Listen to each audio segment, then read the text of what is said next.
Well, this summer, I thought I would do a series on attitudes. And we're going to think about negative attitudes and positive attitudes. And we're going to do one Sunday on a negative attitude, and then the next Sunday we'll counterbalance that with the opposite and, of course, better positive attitude. So this morning we're going to look at Numbers chapter 11, where we're going to talk about, think about the attitude of complaining. The attitude of complaining. And I'm not talking about when you just have like just a bad day. But I'm talking about when complaining is your mode of operation. When that's just your overall attitude, your overall affect. So this isn't just, every once in a while you might have a complaint, but I'm talking about this is constant and consistent. I'm reminded of the joke about the parish priest who decided he wasn't sure God wanted him serving a parish, and so he decided that he might try out a monastic order. And so he goes to the monastery and he meets with the head of the monastery, and so they're talking about life in that particular monastic order, and the head of the monastery tells this young priest, he says, now we just have one rule here, and that rule is the rule of silence. That this monastic order is grounded in the discipline of reflection and introspection. And so when you're around and with the other monks, you cannot talk, you don't engage in conversation, you don't say anything. But he said once a year, you can speak, but you can only say 2 words. That's it. And so the young priest decides that he would give the order a try, and so he goes through the whole year not saying a thing, being silent. And so the 1-year anniversary of his entrance into the order comes up, and the head of the monastery gives him the signal, and at that point he can stand and speak, but again, only 2 words. And so he stands and he says, "Bed hard." And he sits down. Now he's got to go a whole year before he can, speak again. So a whole year goes by, and his time comes up again. And so the head of the monastery gives him the signal, and the young man stands up, and remember, he's limited to 2 words. And so he stands and he says, "Food bad." And he sits down. He's got to go how long before he can speak again? A whole year. And so the whole year goes by, and finally his time rolls around again, and so the head of the monastery gives him the signal, and he stands up and he says, "I quit." To which the head of the monastery says, "It's little surprise. All you've done is complain since you've arrived." So I'm not talking about once a year you might have a complaint. I'm talking about when this is your attitude. Look at Numbers chapter 11. Now the people complained about their hardships in the hearing of the Lord. And when he heard them, his anger was aroused. Then fire from the Lord burned among them and consumed some on the outskirts of the camp. And when the people cried out to Moses, he prayed to the Lord, and the fire died down. The rabble, it's an interesting word, the rabble among them began to crave other food, and again the Israelites started wailing and said, "If we only had meat to eat." We remember the fish we ate in Egypt at no cost. Also the cucumbers, melons, leeks, onions, and garlic. But now we have lost our appetite. We never see anything but this manna. Moses heard the people of every family wailing, each at the entrance to his tent. The Lord became exceedingly angry, and Moses was troubled. He asked the Lord, "Why have you brought this trouble on your servant? What have I done to displease you that you have put the burden of all these people on me?" God then said to Moses, "Tell the people, consecrate yourselves in preparation for tomorrow when you will eat meat. The Lord heard you when you wailed. If only we had meat to eat.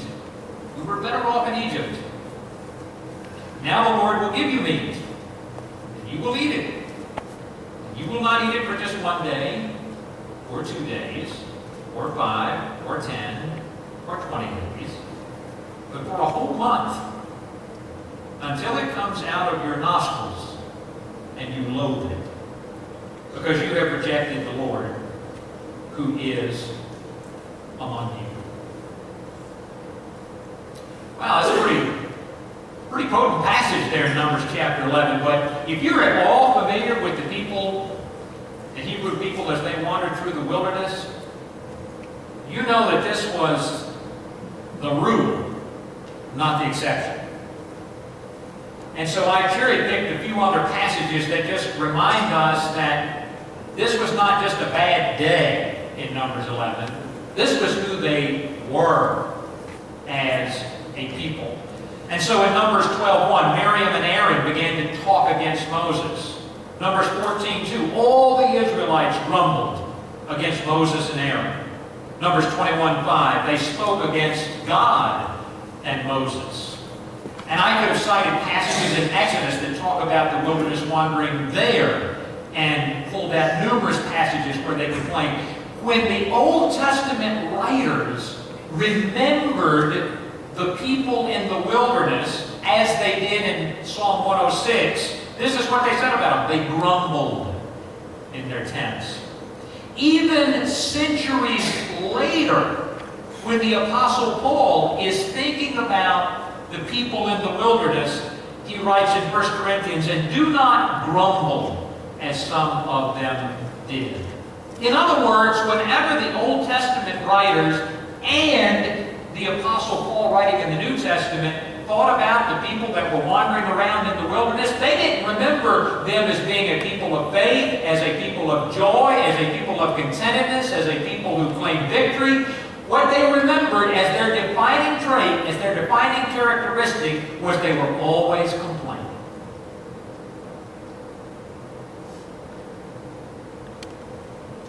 And you know what? If we're not careful, we can be that way. We can be that way. Wouldn't it be awful if someone, when they thought of you or thought of me, said, "You know what? Call our neighbor. They're always complaining. They're always complaining." And sadly, that was the defining characteristic. That was the mode of operation. It was the ultimate attitude everybody remembered about the people in the wilderness and kind of what their character was. So that's what I mean when I talk about the attitude of complaining. I'm not talking about once a year or a bad day. I'm talking about when, if somebody were to think of you or think of me, that comes to their mind. That person is always complaining. So we want to look at this passage this morning, and we want to think about the harm that complaining can do. We want to think about how God reacts and responds to that as we see it here in Numbers chapter 11. But we're going to begin with this. And I said this some years ago in a sermon that I did about attitudes. You know, we choose our attitudes.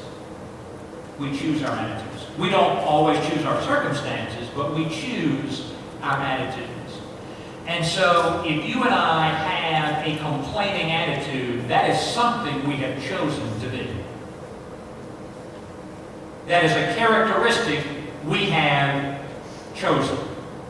That's a trait that we have selected off the shelf and said, "You know what, this is going to be me." We choose our attitudes. And that's going to be true about all of the attitudes, positive and negative, that we're going to look at over the next several weeks. Let me give you some really quick takeaways just from the passage about the kind of the power, the negative power of complaining. Complaining is contagious. Notice that the scripture passage says the rabble among them. And again, that's a pretty interesting word. I would want to be lumped with that group. But the rabble among them began to complain. And then later on in the passage, it says all Israel started complaining. Every family was complaining at the door of their tent, according to Numbers chapter 11. Complaining is contagious. Complaining is contagious. And if you've ever worked in an office environment where if you have one person in that office that has chosen this as their mode of operation, you know exactly what I'm talking about. If you have a person in your family that has chosen as their defining characteristic being a complainer, you know what I'm talking about. You know, it can happen in church. It can happen in a Sunday school class. It can happen anywhere people are. Complaining is contagious. Complaining is infectious. Infectious. It will bring down relationships. It will hurt us. It will hurt our relationship with God. And it will hurt our relationship with those around us. It's infectious. Another thing that complaining does is it thwarts and undermines purpose.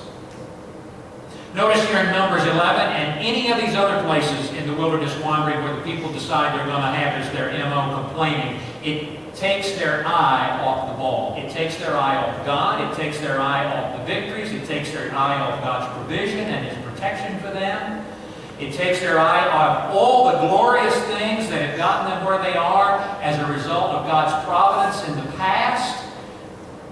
It undermines purpose. Here in Numbers 11, we see that it undermines purpose because even Moses starts complaining. And Moses, who is to be the one who is the kind of earthly inspiration and motivation and the model of faithfulness, even he says what to God? Why do you give me these folks? Why I got these people? I must have done something really, really bad to have gotten this burden, to be with this lot. So tell me, what did I do to upset you that you saddled me with this group?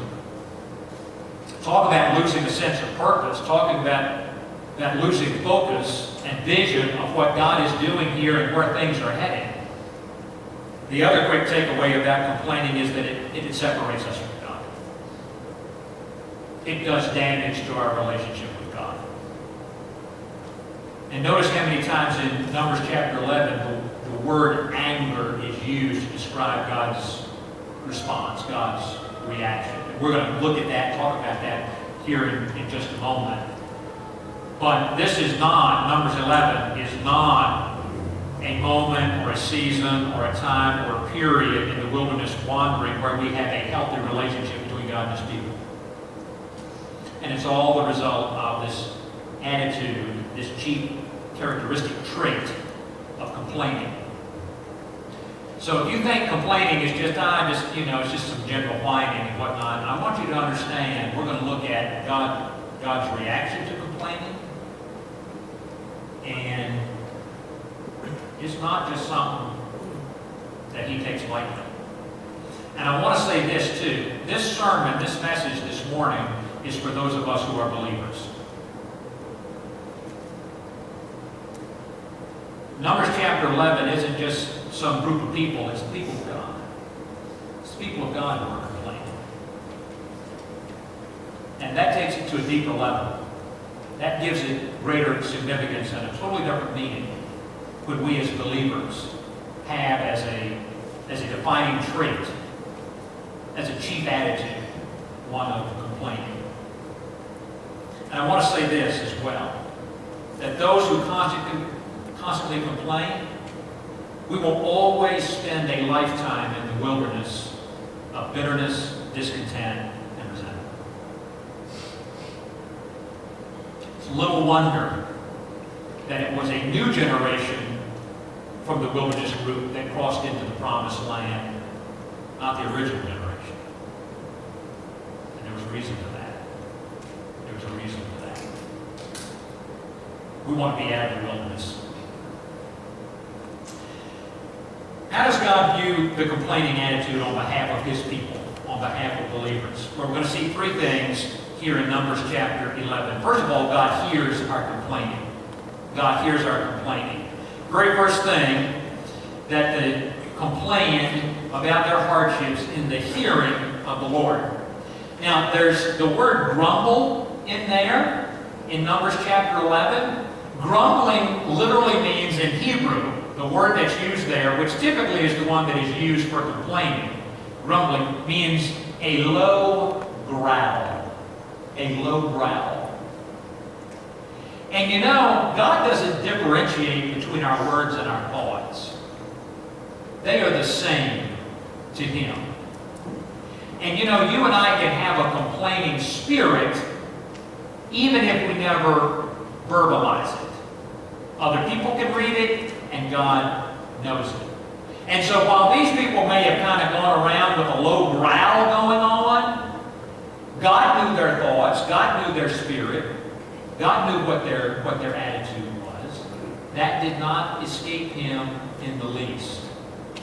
And so here was their Creator. Here was the one who had protected them and provided for them, who had brought them out of Egypt, who had given them manna, who had seen them through every twist and turn along the way, and yet they are going around either vocally complaining or grumbling about it. God heard it. God hears us when we complain, when that's our attitude.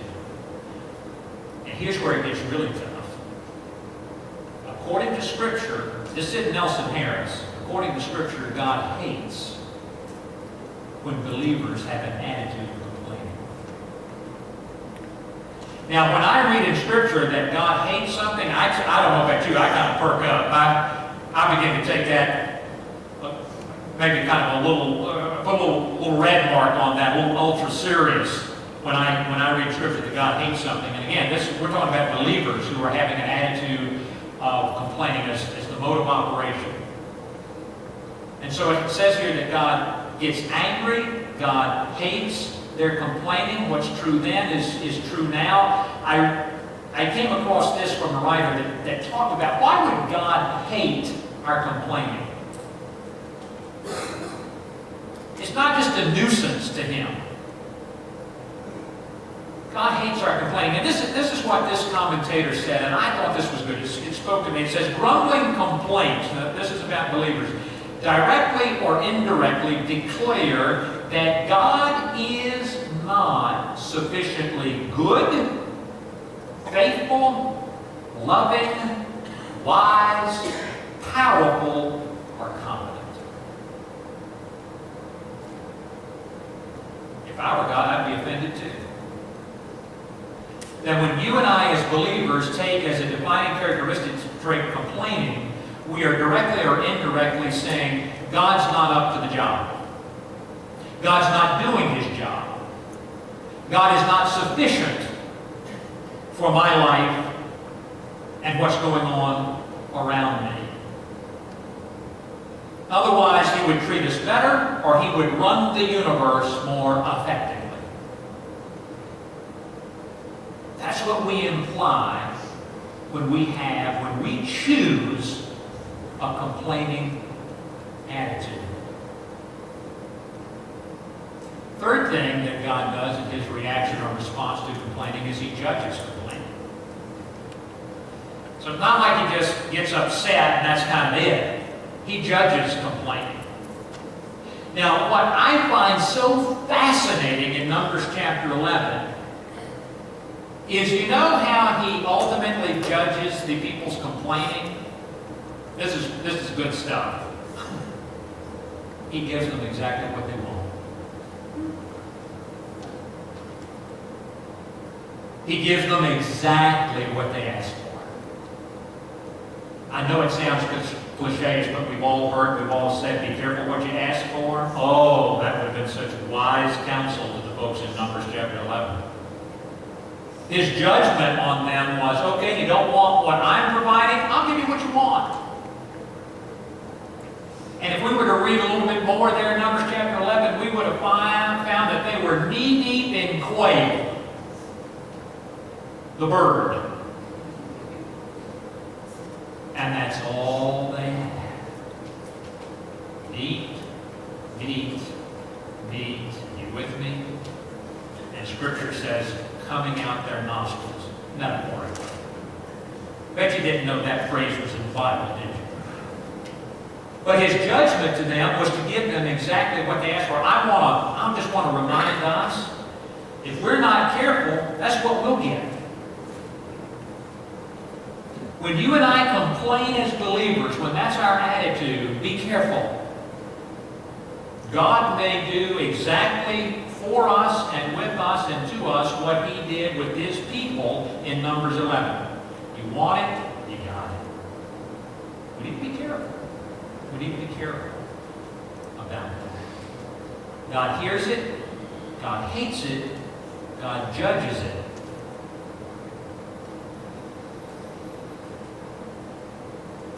Let me say two things this morning about complaining as we kind of conclude here.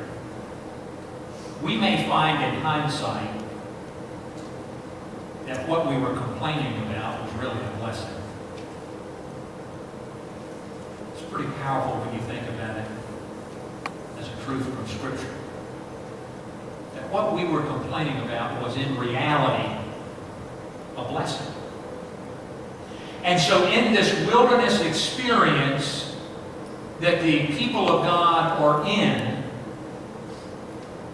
God is blessing them in certain and specific ways and in points in time along that journey so that they might be built up and so that if they were to take advantage of opportunity and have ears that could hear and eyes that could see, that their relationship with Him might be built up. And so He's doing all kinds of things in providing and protecting for His people in the wilderness wandering, in blessing them. And so at the end of this experience, when you and I have the benefit of scriptural hindsight, we see that everything they complained about was really a blessing. You know what? When complaining is our chief attitude, if it's on our top 5 attitude list, make no mistake, we will find we've been complaining about God's blessing. Because what's true of the wilderness is true for us now, and that is that what we complained about, God was using to grow our faith. To grow our faith. You know, the people of God could have avoided the wilderness if they had had faith enough at the beginning to have crossed over into the promised land. They didn't have faith enough.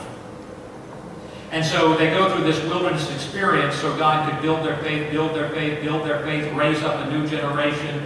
And then they came to that moment in time when Joshua and the new generation, the faithful generation, says, you know what? We're crossing the Jordan. We're heading into the promised land. And so we need to keep those two principles in mind based upon the witness of Numbers 11. That when we complain, we may be complaining ultimately about a blessing. And when we complain, we may be complaining about something that God is using and purposed to grow our faith and to grow our relationship with Him. Let me close with an illustration. Kyle Eibelman in his book, Grace is Greater, tells a wonderful story of that he takes his wife and children and they're going to the movies. And so they go to the movie theater and, they've got their tickets. And so the wife and kids, they go on in to the theater and get their seats. And Kyle goes to the concession stand to get buttered popcorn. And, I'll have to say to you, I said this to the 845 group, that, buttered popcorn, big old tub of it from the movie theater. Now that is really close to the kingdom of God. I'm just telling you right now. It's really close, right in there with Reese cups. Those two things.